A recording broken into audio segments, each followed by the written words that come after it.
Hi, I'm Damali Robertson, and welcome to Soul Centered Conversations, where we talk to everyday spiritual teachers and sages about spiritual practices in life and the things that really enhance our everyday.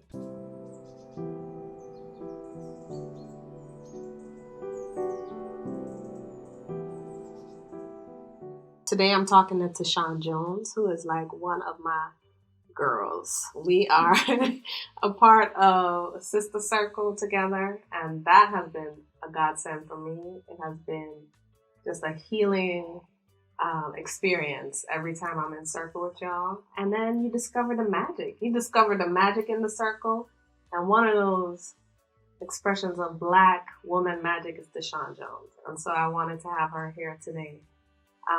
She's my friend, she's my sister, and she also has an ability to create and bring out the most profound spiritual experiences at events that I've attended. I was thinking of Juanita's event, and I was thinking of the Day Long at East Bay Meditation Center, where I know that you are a part of setting up the experience and the peace around spirit. And I'm telling you, I want some basil water, okay?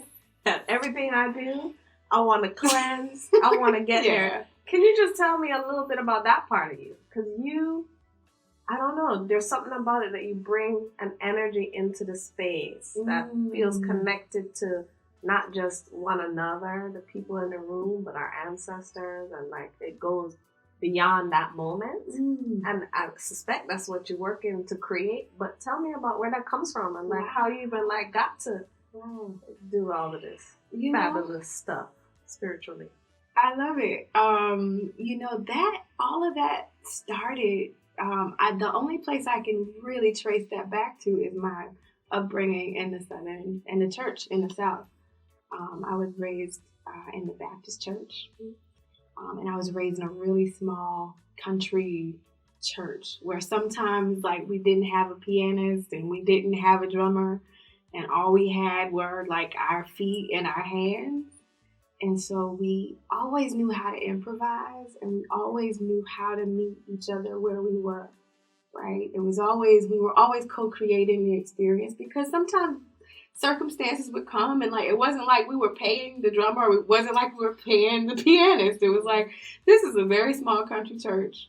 The pastor was like, he had a job, like another job. It wasn't like he was getting paid other than like, what he would get from tithes, and that would be a small amount often, And so we always were able to work with whatever was there. And we were always taught to just honor the spirit of everything that was there. And the Black church in the South is a very powerful and potent spiritual experience. And I really understood that growing, after I, had progressed and gone through college and moved from North Carolina, which is where I grew up, to a number of different places and realized the uniqueness of what I was brought up in, and just how powerful that center was, as far as shaping my being and my sense of spirituality. So, yeah, that's what was in the pudding, I guess. I wouldn't have thought the connection. I'm sitting here, I'm like, whoa. And so many of us, as Black people, but also other ethnicities and races, are connected to a church in our kind of like formative years. There's a church in our story, in our history. And it's deep to me because I think for me as a young person, I resisted some things. I would be the one in the Sunday school class and be like, so, like, Jesus, why is he white? Like, I'll be that one. But what I realize is that foundation has provided something for me that continues to grow, and it's a true seeking. It's a like a spiritual like grounding that I find myself like not centered if I'm not connected in the spirit. Yeah. And it sounds like you're saying the same thing, that was a foundation for you from which you kind of just like burst onto the like spiritual scene. Yeah, my mom, I remember when I moved out here to California, she was like, are you going to have a church home? And I realized that my mom, even beyond just but beyond Jesus Christ, and beyond the dogma. My mom was really concerned that like the spiritual center that I grew up in was so much a part of my makeup and who I was that I'd lose touch with that if I went somewhere else and there was no access to that. And I think that it was more than what she could articulate even, but I could sense that because even now, like when I'm at home, sometimes I listen to gospel music. I listen to Mahalia Jackson. I listen to Shirley Caesar. I listen to these really powerful storytellers, and the vibration of the music. A lot of times, it really just reminds me of myself. Sometimes I'll sit in my house and I'll just cry. I'll cry when I listen to those songs because there's so much encoded there that's beyond what words say. And so I had to tell my mom, like, I'm good, Mama. I'm good. I got iTunes. And I can listen to Shirley Caesar and whoever else I need to listen to remind me of that connection, so the umbilical cord is never really cut. That is powerful in this way for me. I love me some Yeshua, the Christ. I love me the idea of this spiritual leader who really was all about forgiveness and love and connection. Mm-hmm. I love me that person. Yeah. The person that I've been instructed to love, that is not even the name, and they call this man outside his name all the time. And I'm just like, why do we do that? Why do we do that? Let's get us some connection to the real person. Like if I was calling you Sheila, would you even know I was talking to you? So anyway, Jamali, what's wrong with you? Yeah. What you been drinking? I digress. But I just, so I love me some Yeshua. And I love me the idea of that. And so for me, I work on embracing all spiritual ways of being and life because I see value and I see where people who are truly walking any faith walk, if they're connected and in tune, it just enlivens them as people and brings something out that I think is fabulous. And so when you talk about that, the music, like that to me is another thing. I got Travis Green, Hezekiah Walker, Tasha Cobbs, Yolanda Adams. I got them on repeat often because, like you said, there's something in the soul of that that is just profound, right? Yeah. So the music, the words, the books, like that's all part of it. Yeah. I love what you were sharing about just like being able to accept and embrace every different walk that people might have. I think as I've gotten older, even I've looked at my mom, and my mom is on the Jesus juice. Let me tell you, she is on the Jesus juice, and it's cool. But my mom is a faithful human being. Like, I don't think I know anyone that has the faith that my mom has,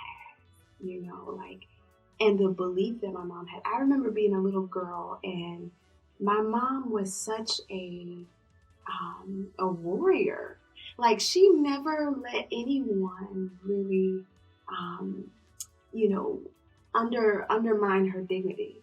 I saw my mom be in job situations, and I saw her willingly leave a job because her dignity was not being held in regard and respected.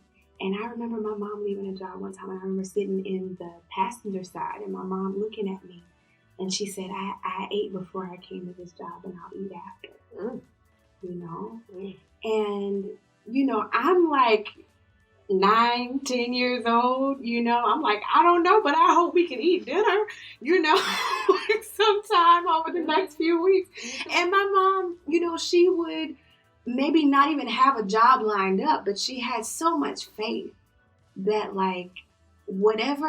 that she would be carried to the next thing, that everything would be okay. And I look at my mom, and today, if I have something and it's like, I really need a prayer, I need something, I call my mom. And because yeah, I really believe that she's just one of the most faithful people.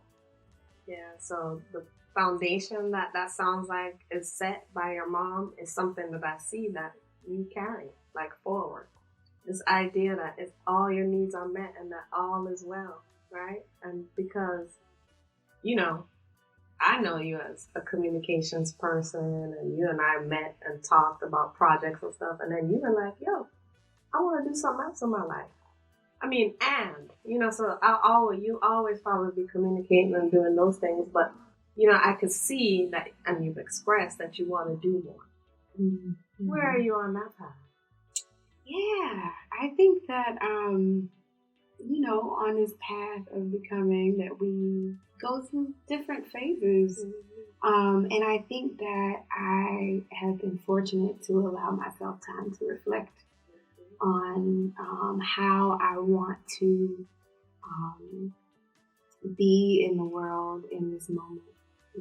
I think that if we're talking about, how I'm operating in like a vocation, something that brings me joy and that I'm really living my values through, I feel like the work that I've been doing, which is consulting, is a kind of an extension of like an identity that I need to say goodbye to, and I feel like I'm kind of I've been in a grieving process of,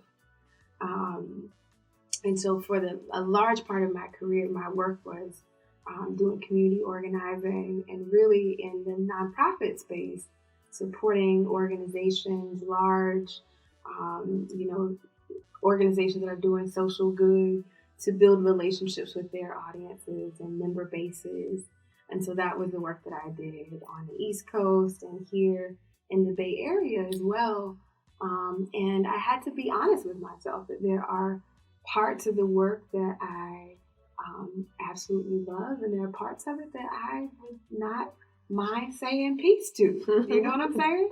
And so I'm giving myself the space to acknowledge that rather than to sit with it and to feel trapped in, a situation in which I'm doing work that maybe, I'm half-heartedly invested in. You know what I'm saying? So I have really been exploring more one-on-one kind of coaching and developmental kind of work. I think that in my process of healing, I've discovered something that was formerly like a symptom of my trauma has actually become something that is a gift that I'm really awakening to. And growing up and like really healing from trauma, you understand sometimes that you pay really close attention to things. When you're living in and kind of brought up in situations where you're met with violence and you have to navigate violence as a young person in your home, which, I grew up in a space that domestic violence is present. And so you're very attuned to everything that's happening, the people around you, to see what their emotional landscape is, because at any moment you have to manage their emotional landscape. And that's a part of you keeping yourself safe and keeping everyone safe, And so you're really like hyper aware of the things around you and the people around you, to the point you have to just read them, even before they verbalized or acted on what emotions they have. You have to be, ready.